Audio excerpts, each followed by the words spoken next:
I'm in the afternoon, so I'm going to say afternoon to you all. Consider this my sort of welcome and introduction to the course you are taking with me this semester, which is RLGN 209, Introduction to Biblical Literature. I hope that this is the class you were supposed to be signed up for, so make sure you check and make sure all those kinds of things are all settled. We are getting off to an unusual start here because obviously you guys added a J term this year, and we're still in pandemic time, and this class is going to be the unusual asynchronous kind. So that means that we will not actually be in the classroom, and we will also not be meeting regularly on Zoom or anything like that. So in a very kind of real sense, this is more like a collaborative or independent study that's happening at the same time for a bunch of students, which is a totally valid way of doing this kind of thing, though it does come with its own complications and some of its own issues. One of the things that I'm definitely going to be aware of, and is something we're going to want to sort of make room for in our course, and I've sort of designed some things to sort of address this, is it can be very easy to fall out of communication. It's going to be difficult to track with one another because there is no obligation for us to meet week by week. So it's going to be easy to put this on the back burner and kind of lose track of it. So with that in mind, I very much with your own busyness and your own stresses of class and everything else you guys are doing in mind, I've built some things in to try to make sure that we can rein all that in, so that we don't end up in this scenario, which I think we all would rather not be in, which is to get to the end of the semester and then have like the entire course to do in the last week and a half or something. That's not going to work for you. It's definitely not going to work for me. So we're going to just try to figure out some ways to hit those marks all the way throughout. Also, just to note, this week is going to be a little weird. I will definitely have presentations each week of course material. I will typically, unless I change things up for some reason, or if one particular topic lends itself more to this kind of a face-to-face format, I actually use Prezi presentations. If you've used those before or seen those. Those are just a really great way for me to focus on visual and textual content. And then I, of course, I'm still talking over them, so you still have me engaging with them. But typically, just having my face in front of you will not be as instructive as some of the materials that I can put in front of you. So this is going to be weird in that I will send a video this week for our intro, and then also probably I will send another video later this week with sort of an introductory discussion that is a little bit more casual than what our sort of lectures are going to be for the rest of the semester, and that is really just because this is our first week setup and doing some intro things, so you can expect those to come to you this week. With that in mind, I want to just talk through some of the elements of the course. Most of this is described in some fashion in the actual syllabus, which you will have access to in connection to this video. Like when I email this out, I'll make sure that is in place, so feel free to pull that up and follow along with it as I talk through it. What I want to note, and I hope this is a great help, is that there are very few required texts for this course. The only thing I need to have is a study Bible. I've listed the HarperCollins Study Bible as the one to get for this course. I strongly suggest you do. If that either wasn't available or you found it easier to get this, which is the New Oxford Annotated Bible, that would be completely fine as well. But I need you to have one of these or the other, for a couple of reasons. First off, we're going to be using the translation that's in here, which is the New Revised Standard Version of the Bible. So that's going to be crucial that we're all on the same page. We have the same language, the same vocabulary, things like that, so that we're all on the same page. The other thing, and the reason for a study Bible like this, is because the Bible is a very complex document. It's full of cultural references. It's extremely old. It is self-referential a great deal of the time. Geography is a great big factor. We'll talk more about that in a bit. All of those things are complicated to get through with just a plain version of the text. A study Bible affords you the notes and kind of content-granting glosses that really will help you make sense of texts or ideas or references or things like that you otherwise will miss. So this is really crucial. This is how to describe it. This is like an advanced version of the text. It gives you a key to understand materials that are there throughout, and a plain version of the text just isn't going to give you that. Also, I need you all to be reading from the same translation, so we're all on the same page there. So this is the one thing, absolutely a requirement.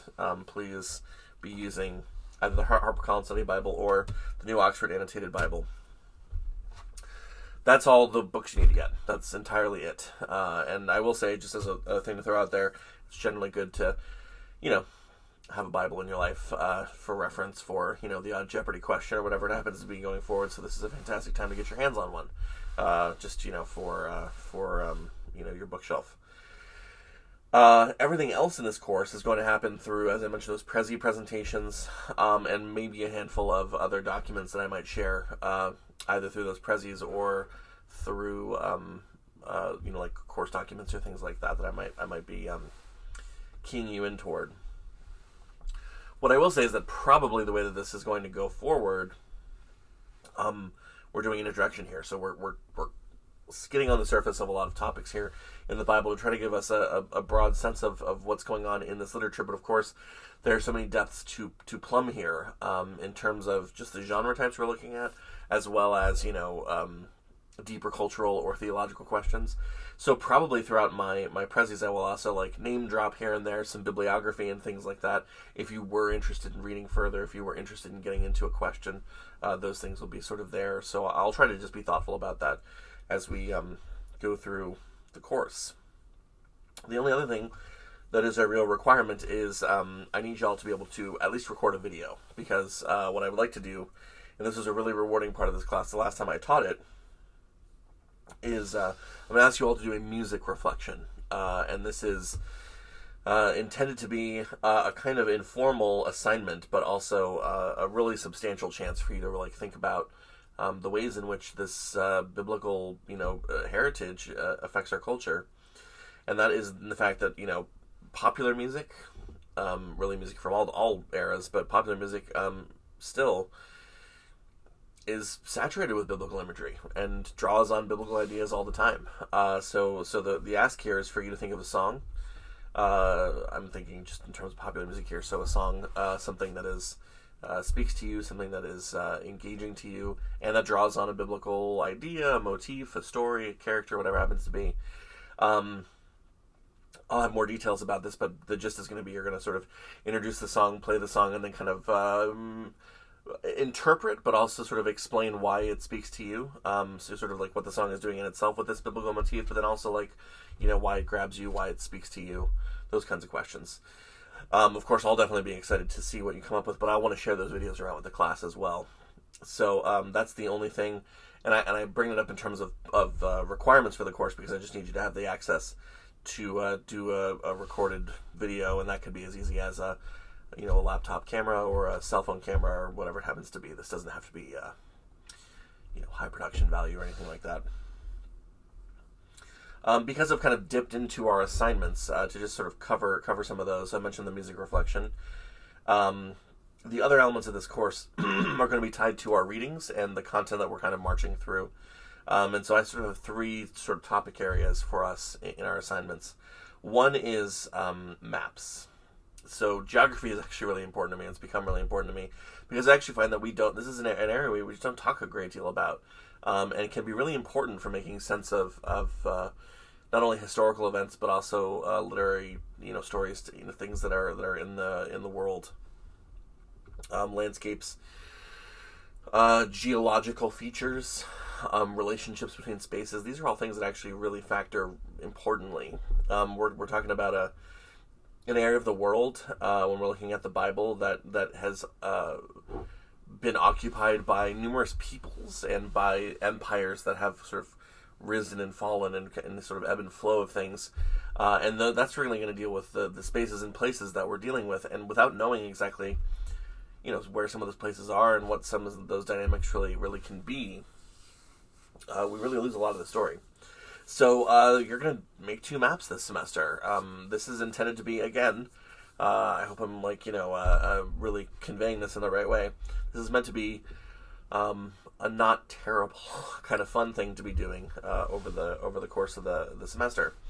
I'll have a template and I'll have explanation about the things to include, but this is a chance to get your inner first grader out with some colored pencils and some materials to create the map. And then just in the process of doing it, to kind of just learn the relationship between places and cities and where mountains are and some of the dynamics of a place like the land of Israel, where you really do have a complicated relationship between the river that's parallel to the ocean and the fact that the desert immediately sort of appears on the other side of the Jordan River. So many people have traveled right through this land. Those kinds of things are going to be more tactile, more real to you because of maps. So you're going to make a map of Israel, and you'll make a sort of map of the Mediterranean world, again, just to get a sense of what we're talking about in some of these places. So that will be one element on top of your music reflection. Jumping down, we will also have a final paper. It seems important to include the opportunity to do something like this because this is intended to be a real course with real stakes in the material that we're dealing with. Even if you all are not either biblical scholars or trying to become biblical scholars, it's a good chance to tackle and tangle with a topic area in biblical literature and tug on a question or an idea or something that occurs to you as you're reading through the semester. So that is going to be sort of your main job as you are reading, is to sort of have eyes wide open and your sort of sensors up to see if there's a topic or a character or a motif or a dynamic in a story or something like that sort of raises itself that you'd like to explore a little bit further. In order to limit this in some meaningful way, we will probably be trying to restrict this to what we call a pericope, or a sort of section of the text that is something you can actually focus on and actually ask some questions about. Usually this is maybe between 5 and 10 verses, depending on the text.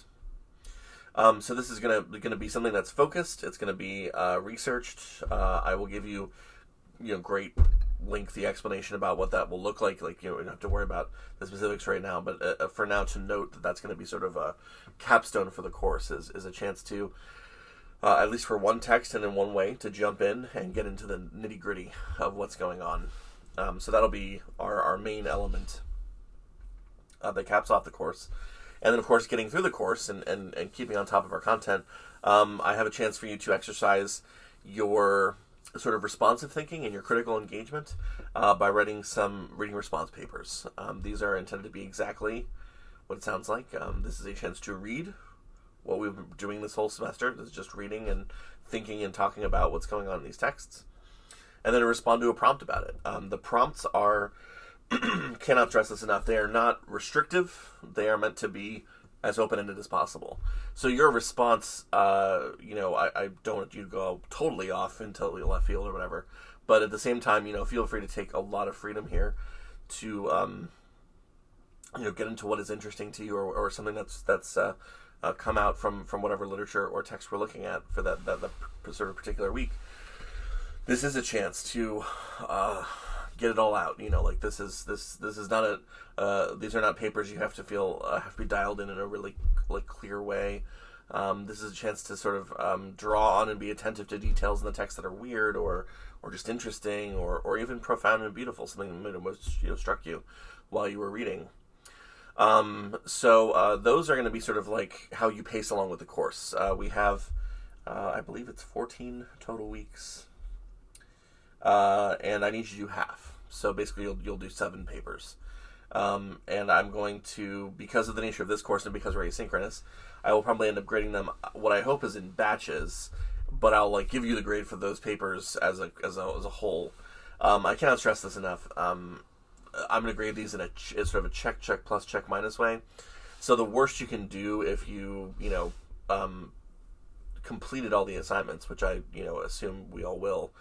The lowest case scenario, if you did the absolute worst on all the papers, which really is going to come only from lack of substance or lack of real engagement, would be a B+ basically. So that's one thing I do want to say with this course is I have designed it intentionally in a way where the content of the material is important to be current with, and it needs some of your attention throughout the semester and things like that. But basically, broadly speaking, as long as you're an attentive and thoughtful participant in the course, there's nothing here that's going to sort of trip you up or penalize you grade wise. That's not what this course is for. And I'm not really interested in getting into that kind of a weird, demanding relationship to memorizing content or things like that. This is a chance to enrich your lives with a semester of reading this material. So I hope that these papers are taken in that spirit. This is a chance to engage, a chance to respond to what I hope are ideas that are coming to you while you're reading this text and have all these questions, which you very much should have. Please do not read any passage that we're reading this semester and not ask all of the questions that will come to you, because some of them are weird texts and they're talking about weird things. So that's what those papers are for. So the only last thing I would include that is sort of an assignment, it's really more of a, when you're in my position, you're the professor and you're making up a syllabus like this, you're thinking about the course and you're thinking about student experience. So you're trying to come up with ways to make sure that students are having the right kind of experience. Excuse me. With that in mind, participation is actually going to be a factor for this class. The goal for making participation a factor is not, again, to penalize in any way. It's actually going to be very much, as I mentioned early on, a way to ensure that you are pacing along with the course so that you don't end up at the conclusion of the course sort of in a train wreck situation where like all the cars and everything is sort of piling up in that last week. So one of the ways in which you're going to meet your participation requirement is by hitting some dates that I'm going to have that are in the syllabus. And those dates are going to be sort of, we can call them like informal due dates for some of the course materials. I say informal because if you don't turn them in, I'm not going to like penalize the assignment. It will affect your participation, but in that moment where a date has come and passed and you have not completed something, it's the kind of thing where like I'll reach out to you and I'll just say like, hey, what's going on? How's it going? How's the course going? We expected to have at least one of these assignments done by now. How's that going? This is, again, just going to be an attempt to make sure that you're not sort of totally neglecting the course until the end of the semester, basically. So for example, on February 22nd, I have like a note in the syllabus that says that either your music presentation or that first map is going to be due. So just by that date, basically, it's like just to have that as a thing to shoot for. And then I have sort of dates like that all the way through the syllabus to ensure that you have a sense of what marks you want to hit to complete the course well and on time, basically. The other aspect of participation, and this is going to be really important to me because I'm chattering at a webcam right now, which is a little impersonal. It's not actually why I got into teaching. It's like I feel like I'm like a cab driver and all my fares are robots or something with this weird camera lens looking at me. I like working with students. I like teaching. I like the engagement in the classroom. So this is not great from that standpoint. And the thing that I just can't imagine doing is trying to assess your work without ever having met you or something like that. So another thing I'm going to ask is that at least twice, this is a minimum requirement. You're certainly welcome to reach out more often, but at least twice this semester to just sort of reach out and arrange some office hours with me. All my office hours are going to go through arrangement. Again, we're asynchronous this semester. It doesn't make sense for me to find an arbitrary time to be in the office. So just reach out to me. These meetings could be as short as 10 minutes, like really more of a check-in, sort of, hello, I'm here, how's it going, who are you, what are you up to this semester, how you feel about the course right now, those kinds of questions. Also, if you have more specific things in mind, if there's something from the course that you'd really like to talk through and have real questions about, I'm happy to talk about anything that occurs to you. Also happy if there's some other completely off-topic area of discussion you'd like. Maybe you were playing, a video game recently and there's an interesting biblical reference and you want to sort of tease out what's going on in that situation. That's totally fine too. I sort of have in mind the idea of sort of like an introductory meeting. So maybe something early in the semester and then maybe like a midterm, midpoint, just coming back together. I'm going to put those on you. Like this is yours to arrange with me. But that's going to be, just something that we want to do to make sure we are, real people in this process. But I hope it goes without saying, with that in mind, the participation as a component to make sure we are in touch. A lot of this course is going to be sort of on your own tempo and time. That means you can do it week by week and try to be very sort of regimented. I think that's a great approach if that works for you. You also might be the kind of person where it's more like you want to spend 1 weekend a month and sort of do what you can to catch up all at once and do things in bigger chunks. If that works for you, that's completely fine. That's the goal of an asynchronous course, is to give students the freedom to work with ways that works well for them. Okay, those are all of the assignment elements in the syllabus. So I want to talk about a little bit elements of sort of course sort of logistics, the sort of the details of how this is all going to work. So just a couple things to note.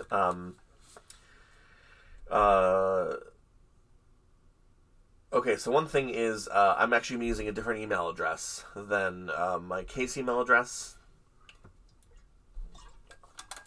So it'll be in the syllabus, but atgacademics@gmail.com is where I'm going to be collecting all of my material. Long story short, I'm actually teaching at multiple universities this semester, so I'm going to have a lot of email coming in, and I need sort of a centralized place where it all comes, or else I will absolutely lose track of it.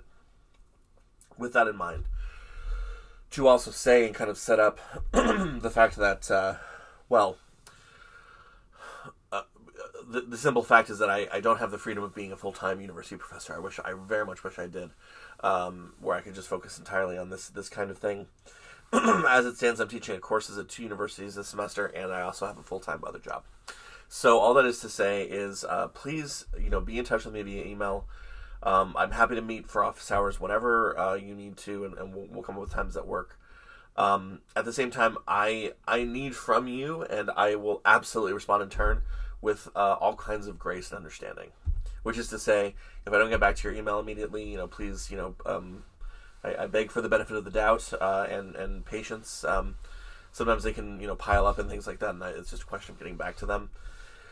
At the same time, and I try to note this in syllabuses whenever I'm writing them, is, a thing to remind ourselves is that, there's important, we have due dates and we have some things that are in place to structure a course, but there's nothing that we're doing that we can't figure out if there are reasonable things going on.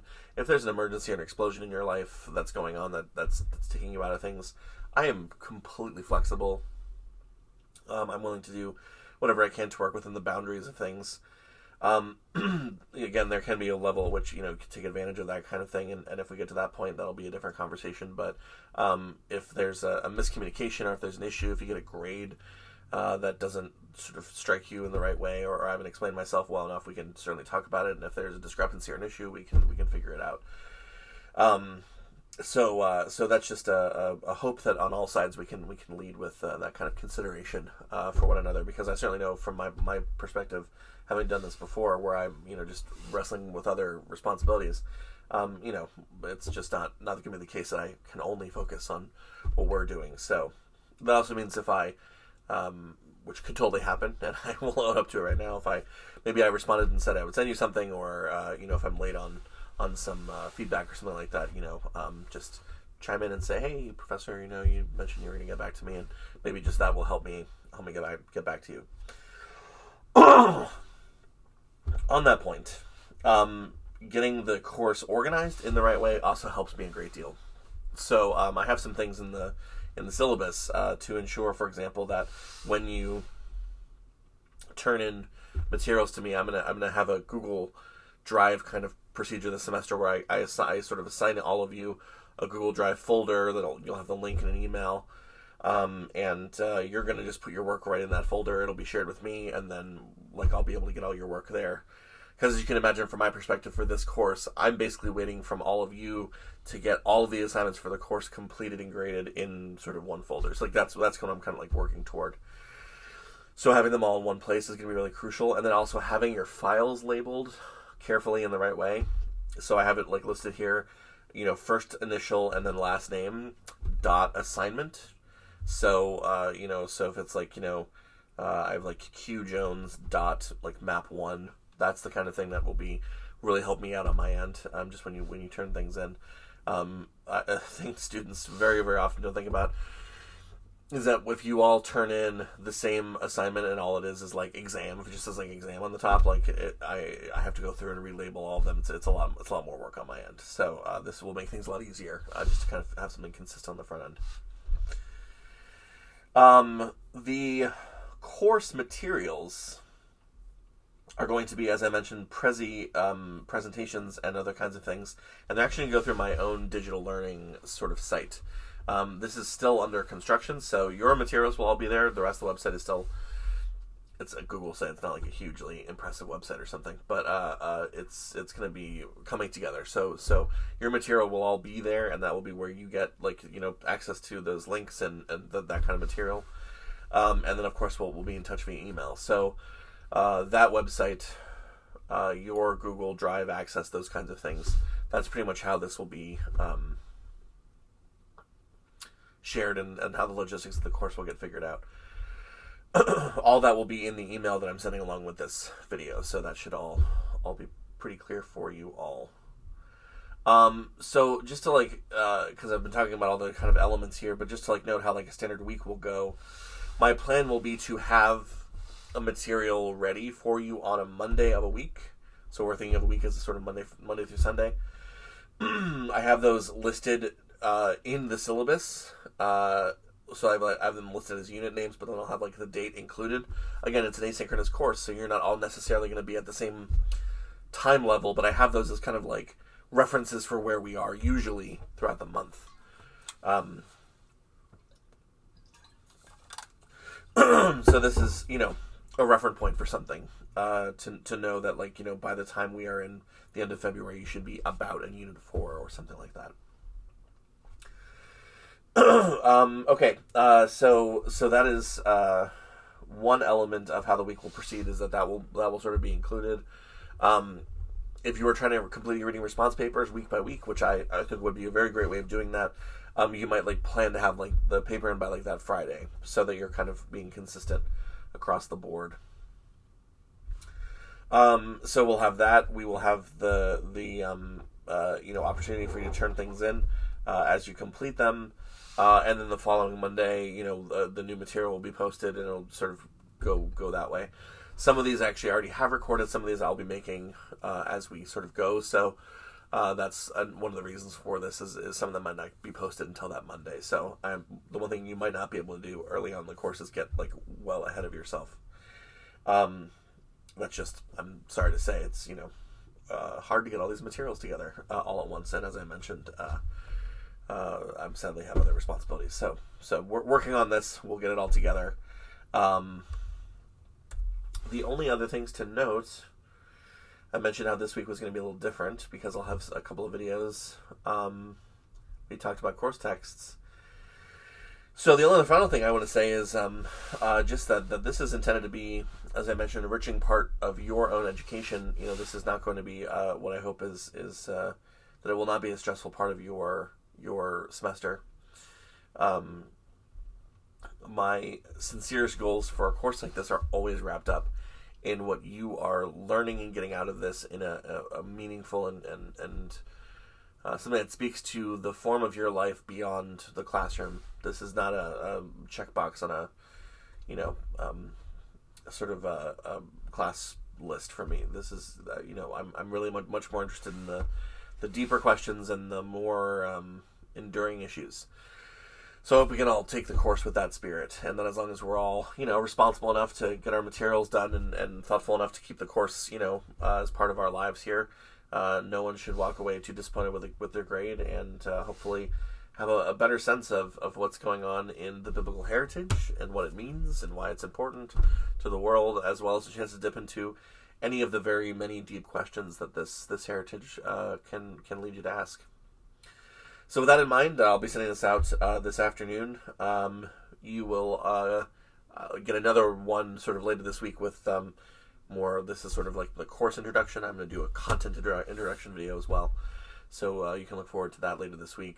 And then starting next week, we'll have our new system of a Prezi presentation, and you'll have readings and a response to complete. So we'll go from there. I look forward to being in touch with all of you, and I hope that you have a fantastic beginning of your semester.